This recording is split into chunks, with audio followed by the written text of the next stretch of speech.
अरे बहुत इंतजार कर लिए हम अपना पैसा का, अब हम ज्यादा इंतजार नहीं कर सकते हैं। अब हमको कैसे भी करके काला कद्दू के घर पे जाके पैसा लेना होगा उसका बाप का तिजोरी से। काहे कि इससे पहले कि वो काला कल उठा सारा पैसा छुपा दे, उससे पहले हमको सारा पैसा लूट लेना होगा, क्योंकि ये कोर्ट कचहरी से कुछ नहीं होने वाला है, इतना हमको समझ में आ चुका है। अभी जाते हैं चोर वाला ड्रेस पहन के उसका घर में चोरी करने, जितना पैसा सोना जेवरात सब रखा होगा सब चुरा लेंगे।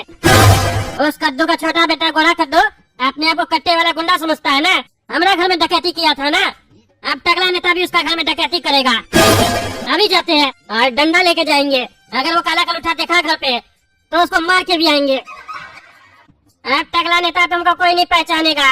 अब जाते हैं उसका घर में डकैती करने, सारा पैसा भी चुरा लेंगे और इंस्पेक्टर तारा को बोलेंगे कि मेरा पैसा दिला दो जो गोरा कद्दू लेके गया। ईमानदारी का नाटक करेंगे, हमारा तो पैसा डबल हो जाएगा। अभी जाते हैं छत पे और छत से जाते हैं उस लोग का छत पे और घर में घुसते हैं, दिन दहाड़े डकैती करेंगे उस लोग का घर में हम भी।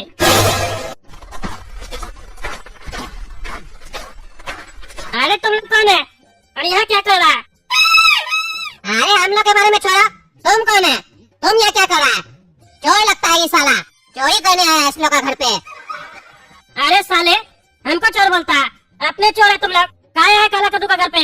और ये पैसा सब तुमको कहाँ से मिला? किसका पैसा? अरे चुप साला, मास्क हटा, देखे कौन है तुम? अरे चुप करके रहो, मेरे हाथ में डंडा है, चुपचाप से हमको सारा पैसा दे दो, नहीं तो आज तुम लोग हम मारेंगे। अरे देखो इस पगले को, अपना डंडा से हमको धमका रहा है। अरे बॉस, ये तो हम लोग को देख लिया, अब तो सबको पता चल जाएगा कि हम ही लोग काला कद्दू और गोरा कद्दू के घर में चोरी की है। अरे गधा, किसी को नहीं पता चलेगा। ये चोर काला कद्दू लोग का घर पे आ गया, ये तो हम लोग के लिए और भी फायदे वाली बात है। एक काम करो, इस चोर को मार मार के बेहोश कर दो और सारा पैसा लेके हम लोग यहाँ से चले जाते हैं। फिर जब पुलिस वाला आएगा, इस चोर को यहाँ पे जब पाएगा तो समझ जाएगा कि ये चोर यहाँ चोरी करने आया था और इसका कोई साथी होगा जो इसको भी बेहोश करके सारा पैसा लेके भाग गया। फिर ये चोर जाने और पुलिस वाले लोग जाने, हम लोग को क्या है, हम लोग को तो पैसा मिल गया ना। चलो मारो इसको। अरे खबरदार, जो मेरे सामने कोई भी आया तो डंडा से मारेंगे। अरे कुछ नहीं करेगा ये चोर, मारो। तुम लोग दो है, ये अकेला है, मारो। अरे छोड़ता कि नहीं छोड़ता रे? हट हट। अरे और मारो, डंडा छीनो पर इसका।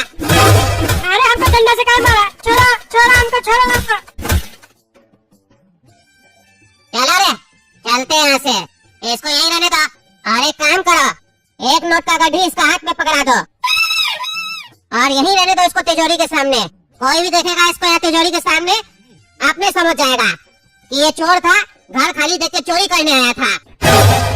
अरे काला कद्दू, फिर से तुम मेरे पास क्यों आया? हम तुमको तो सजा नहीं दी है, ये सोच के तो तुम नहीं आए मेरे पास कि तुम माफी मांगेगा और हम तुम्हारे पापा को छोड़ देंगे। ऐसा मत सोचना, तुम कितना भी माफी मांगोगे लेकिन हम तुम्हारा पापा को नहीं छोड़ेंगे। उसको अब जेल में ही रहना होगा, क्योंकि तुम्हारा पापा झूठ बोलता है और झूठ बोलने वाला आदमी हमको नहीं पसंद आता है। तुम सच बोल रहे थे इसीलिए हम तुमको छोड़े हैं। बताओ क्यों आए हो मेरे पास? यही कारण तो नहीं है? अरे नहीं नहीं जज साहब, ये कारण नहीं है, हम आपके पास दूसरे कारण से आए हैं। अच्छा, कौन से दूसरे कारण से आए हो? क्या काम है तुमको हमसे? अरे जज साहब, मेरे घर पर गुंडा लोग कब्जा कर लिया है। कद्दूपुर में गुंडा राज चल रहा है। कद्दूपुर का सरकार का कोई कानून नहीं चल रहा है, जो चाहे जिसके साथ जैसा भी कर रहा है करने दिया जा रहा है। कोई इसमें इंटरफेयर नहीं कर रहा है, कोई रोक नहीं रहा है। आप कुछ कीजिए। अरे क्या कह रहे हो तुम? तुम्हारा घर में कोई भी कैसे घुस सकता है? तुम जाओ, थाना जाओ, इंस्पेक्टर साहब को कंप्लेन करो, FIR लिखवाओ। इंस्पेक्टर साहब तुम्हारा मदद करेगा, जांच करेगा। अरे जज साहब गए थे, इंस्पेक्टर दारा से मिले भी थे, वो हमको भगा दिए। बोले तुम्हारा बाप क्रिमिनल है, तुम्हारा भाई क्रिमिनल है, इसलिए तुम भी क्रिमिनल है। यहाँ से चले जाओ नहीं तो अंदर डालकर इतना मारेंगे ना कि तुमको तुम्हारा नानी याद आ जाएगा। और बोला तुमने ऊपर झूठा केस बना देंगे। इंस्पेक्टर दारा कुछ नहीं करेगा, आप ही को कुछ करना पड़ेगा, ताकि उसको तो विश्वास ही नहीं है कि मेरे घर पर कोई घुसा भी है। उसको बस यही लग रहा है कि हम झूठ बोल रहे हैं, कहानी बना रहे हैं। इसीलिए हम आपके पास आए हैं कि जज साहब आप ही कुछ कीजिए, नहीं तो फिर हमको भी हथियार उठाना पड़ेगा, अपनी सुरक्षा के लिए लड़ाई लड़ना पड़ेगा। फिर आप ही लोग बोलिएगा कि अपना भाई की तरह तुम भी गुंडा बन गया, क्रिमिनल बन गया।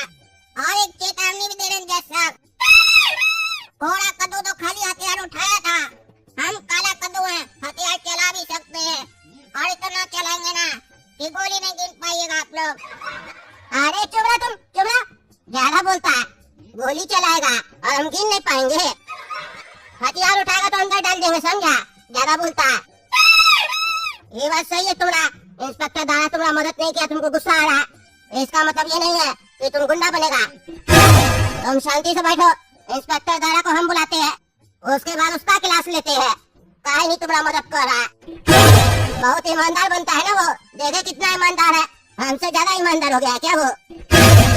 क्या हुआ जज साहब, आप अचानक बुला लिए? कोई बड़ी बात है क्या? ये लड़का यहाँ क्या कर रहा है? कहीं यही तो आपके साथ कुछ नहीं किया है?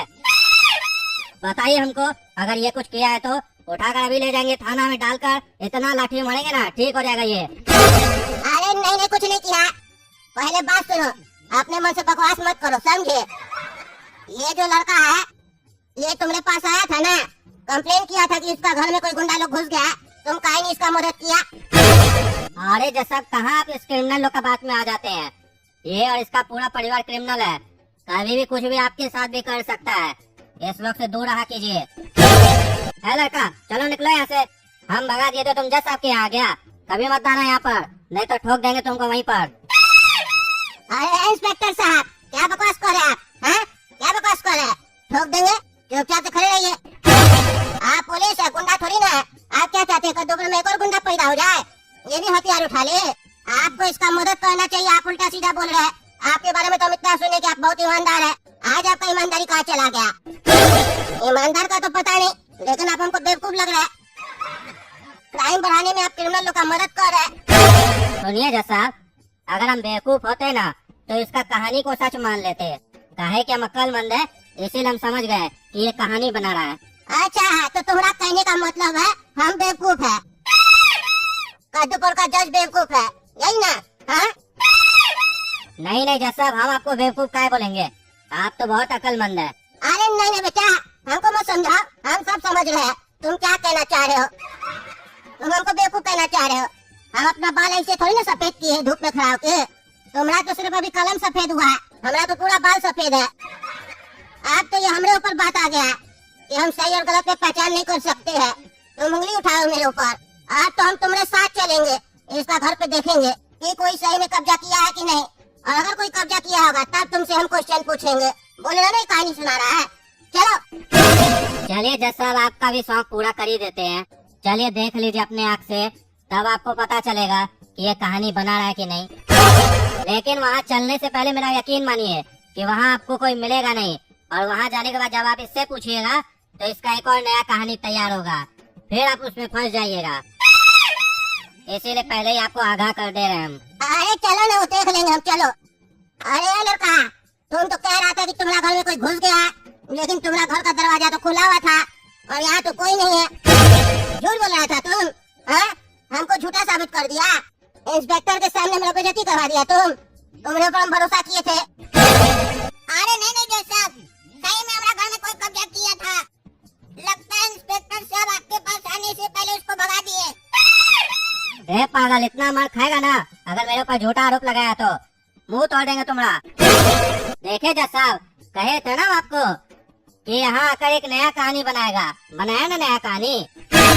अब तो आपको भी समझ में आ गया होगा कि हमारा भी बाल ऐसे ही सफेद नहीं हुआ है, मेरे पास भी बहुत अनुभव है, काहे कि हम फील्ड वर्क करते हैं ना, आप तो एक जगह कुर्सी पे बैठा रहते हैं ना, इसीलिए आपके पास थोड़ा एक्सपीरियंस कम है हमको लगता है। अरे लड़का पे हम भरोसा किए, इसीलिए तुम हमको सुना रहे हो ना, नहीं तो हमसे ज्यादा अनुभव नहीं है तुम्हारे पास।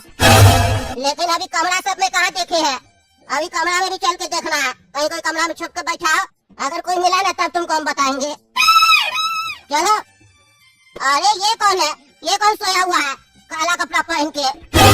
अरे जैसा हम लोग का घर में डकैती हो गया, ये तो चोर है, लगता है इसका साथी सब पैसा लेकर भाग गया और इसको यहाँ मार कर भाग गया है।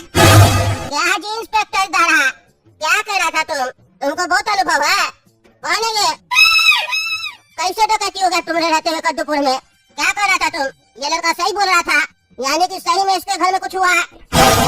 अरे जज साहब, यही तो सोचने की बात है। ये हम लोग के पास कंप्लेन लेके आया कि कोई हमारे घर में कब्जा कर लिया है, लेकिन यहाँ आने के बाद आपको कोई ऐसा नहीं दिखा जो घर पर कब्जा किया है। ये जब घर से निकला होगा तो हो सकता है ताला खुला छोड़ दिया हो, चोर लोग घर में घुस गया, डकैती कर लिया, ये तो एक अलग केस हो गया। यहाँ पर बात ये है कि इसके घर में कोई कब्जा किया है या नहीं किया है। डकैती एक अलग अपराध हुआ, कब्जा एक अलग अपराध हुआ, इतना तो आपको पता ही है ना जज साहब। और आपको पता ही है कि खाली घर में तो चोर घुसेगा ही ना। इसका बाप जेल में है, भाई भाग गया है, और ये हम लोग के पास घूम रहा है अपना कहानी लेके, तो घर में तो डकैती होगा ना। इस पर हम देख लेंगे क्या कार्रवाई करना है, लेकिन बात यहाँ पर ये है कि इसके घर में कोई कब्जा नहीं हुआ है, ये कहानी बना रहा है। काहे कि अगर घर में कब्जा हुआ होता और वो लोग अगर क्रिमिनल होता तो चोर लोग उसके घर में घुसता। सोच कर देखिए। अरे नहीं जज साहब, हम सच बोल रहे हैं। घर में गुंडा लोग कब्जा किया था और हमको नहीं आने दे रहा था। हो सकता है वो लोग कहीं घूमने गया हो, चोर पीछे से घुस गया हो।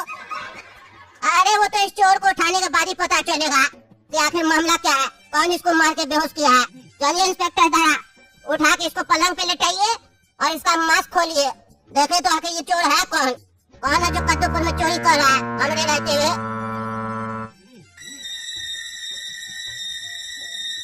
अरे जज साहब, ये तो टकला नेता है। हाँ, वो तो हम भी देख रहे हैं, ये तो टकला नेता है। अब घर घर जाके भी चोरी करने लग गया। पहले तो जनता का खाली पैसा खाता था, देखने में कितना मासूम लग रहा है, सोया हुआ है तो जैसे छोटा बच्चा है, चिकना। लेकिन इतना शैतान हो सकता है ये टकला, हम सोचे नहीं थे। आज तो इसको भी बहस करेंगे हम। राजी इंस्पेक्टर साहब, टकला नेता घर घर जाके चोरी कर रहा है और आप आँख में पट्टी बांध के रखे हैं, काहे नहीं कोई भी कार्रवाई की है। अरे जज साहब, कार्रवाई तो अब होगा ना, काहे कि ये पकड़ाया तो अभी है ना। ये तो पता ही था कि ये चोर है, लेकिन इतना बड़ा चोर है ये नहीं पता था कि सबके घर जाकर खुद से चोरी करता है। चलिए, अब ये भी पता चल गया तो अब इन पर कार्रवाई तो होगा, लेकिन मुद्दा अभी भी खत्म नहीं हुआ जज साहब। घर में कहाँ कोई कब्जा किया ये अभी पता लगाना बाकी है। अरे इंस्पेक्टर दारा, ये सब पता चल जाएगा। टकला नेता होश में आएगा, सब बताएगा। हो सकता है वो गुंडा लोग इसको मारा हो, चोरी करते हुए देखकर, समझा। और तुम जो जज साहब को बार बार नीचा दिखाने का कोशिश कर रहे हैं ना, मत दिखाओ। जज साहब तुमसे ज्यादा होशियार है, तभी वो जज है और तुम पुलिस वाला है। जज साहब के सामने ज्यादा होशियार बन रहा है, ऊंचा आवाज में बात कर रहा है। यही अगर अकेले में मिला होता ना तब बताते तुमको। अरे तुम बार बार इसको धमकी काहे देता है रे? तुम इसको नहीं जानता है, इसका भाई कट्टे वाला गुंडा प्लस डॉन है। वो तुमको फिर अकेले में मिलेगा तो तुम्हारे साथ क्या करेगा तुम सोचा है? जब वो ढिंगरा सेठ को मार दिया तो तुम क्या है? अब तो ये टकला जब उठेगा तब इसका हम क्लास लेंगे। देखो ना लालची कहीं का नोट का गड्डी कैसे पकड़ के रखा, छोड़िए नहीं रहा। देख रहे ना दोस्तों, ये टकला कैसे घर घर जाके चोरी कर रहा है। अब ये जब उठेगा तब इसका क्लास लेंगे। तब तक आप लोग काला कद्दू कार्टून चैनल सब्सक्राइब कीजिए, वीडियो लाइक कीजिए, ज्यादा से ज्यादा शेयर कीजिए और कमेंट करके बताइए ये टकला यहाँ पे क्यों आया था और कौन इसको मार के बेहोश किया।